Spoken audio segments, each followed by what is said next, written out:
Hello, thank you for taking your time to watch this video. My name is Ayako Yamada, the Cultural Coordinator and Activity Guide for the students from Yamanashi Prefecture University. In this video, we would like to share with you some information about the students and what they expect, common challenges for hosting Japanese students, and schedules for the course and activities. The students from Yamanashi Prefecture University are staying with you for 3 weeks. They will take English courses at Middlebury Institute of International Studies, MIS.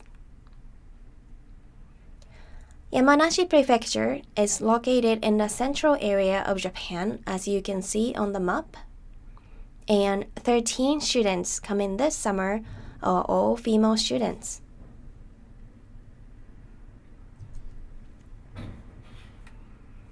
The students' number one goal for the program is to improve their English, especially on speaking and listening skills. They're also eager to learn American culture. Staying with host families will be the highlight of their experience in Monterey, and they're all very excited. They look forward to cooking with you and sharing some pop culture and traditional arts. We're so thankful to have you as their hosts.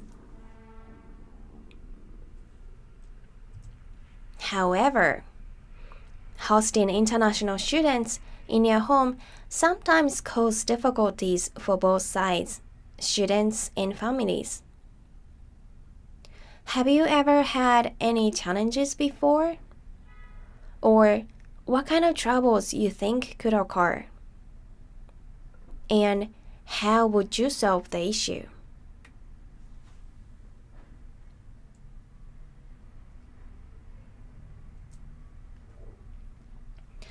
One of the common challenges for host family, especially with Japanese students, is using the bathrooms.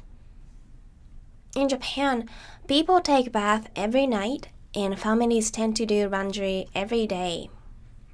Even with their mental preparation, the students might still have certain habits and mindsets. So, what can we do? One good way to avoid such issues is to explain your house rules on day one. And we would recommend you actually write them down on a simple note so that they can refer to them later. Please show them how to use your bathroom as well, as it might be their first time to use a shower curtain or to see a plunger. And maybe you could talk about the water shortage and wildfires with your students so that they have better understanding of the background.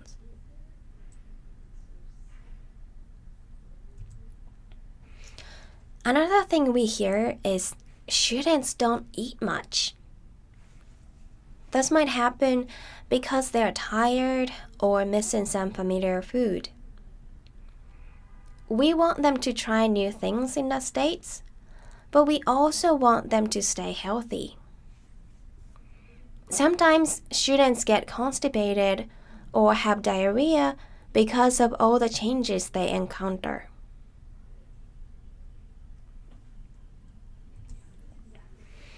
Taking them to a supermarket is a great way to let them choose what they can eat and cook. And it's also a great cultural experience. Many students answered on their pre-departure survey that they want to cook with their host families. Please try new things with them, as they discover something a little different for them too. If your family member has a food allergy, we would recommend telling the students what they can do and cannot in your house. In general, people in Japan are not as sensitive or knowledgeable about allergies as people in the States.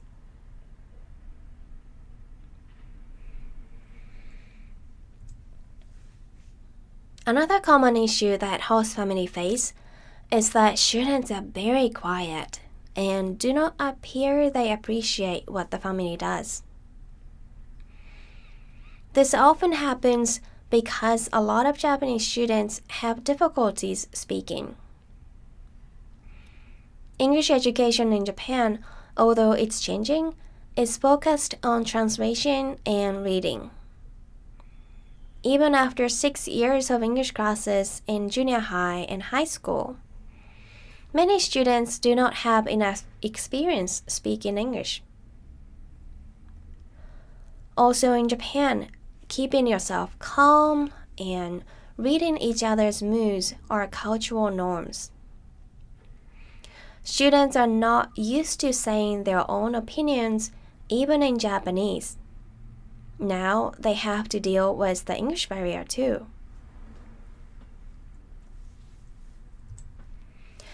I would like to ask you host families to keep talking to them, keep asking questions. Don't give up and wait until the students get to the point where they feel comfortable and confident. You can also phrase your questions so that they are easier for them to answer. For example, instead of asking them, "How did school go?" or "What do you want to do on Sunday?" maybe you could ask them, "Did you enjoy your site visit today?"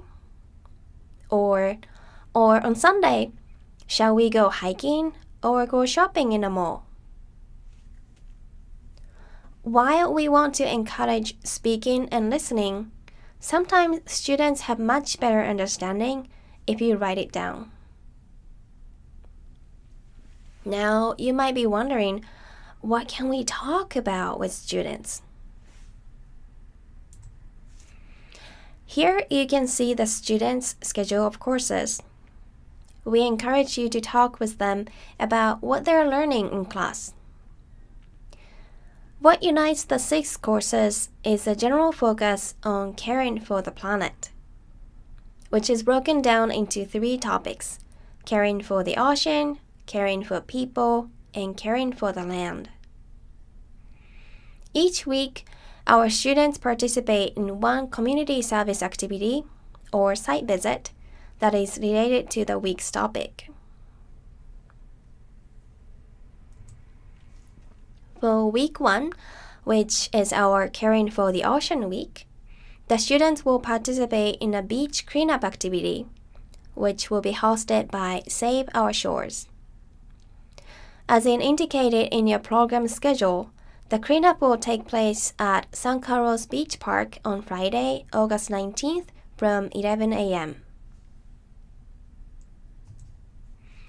In week 2, our Caring for People week, the students will help pass out food to families in need at a family market in Salinas.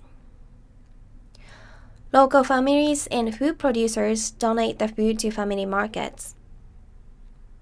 This activity will build the students' understanding of Monterey County's agricultural industry, America's cultural diversity, and the unfortunate truth about income and social inequality in the U.S.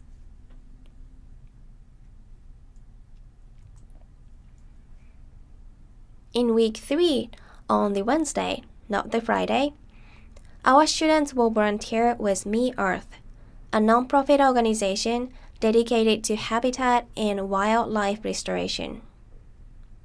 Me Earth is located in the Como Valley, and our students will be working on a project that will help re-establish the area's native steelhead trout population. The exact time frame for this trip is still being determined. The students will be leaving Me Earth by 3 p.m. at the latest.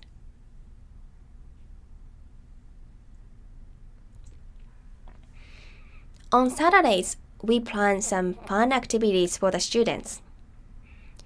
On the afternoon of the 20th, we will have a beach party at Del Monte Beach picnic area.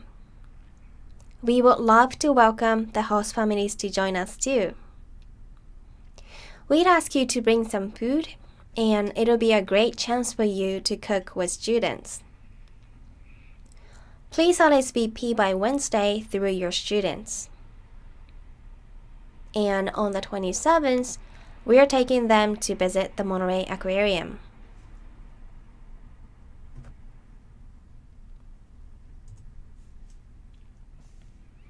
That's all for today. Thank you very much for watching, and we really hope that you will have a great time with Yamanashi students. Thank you.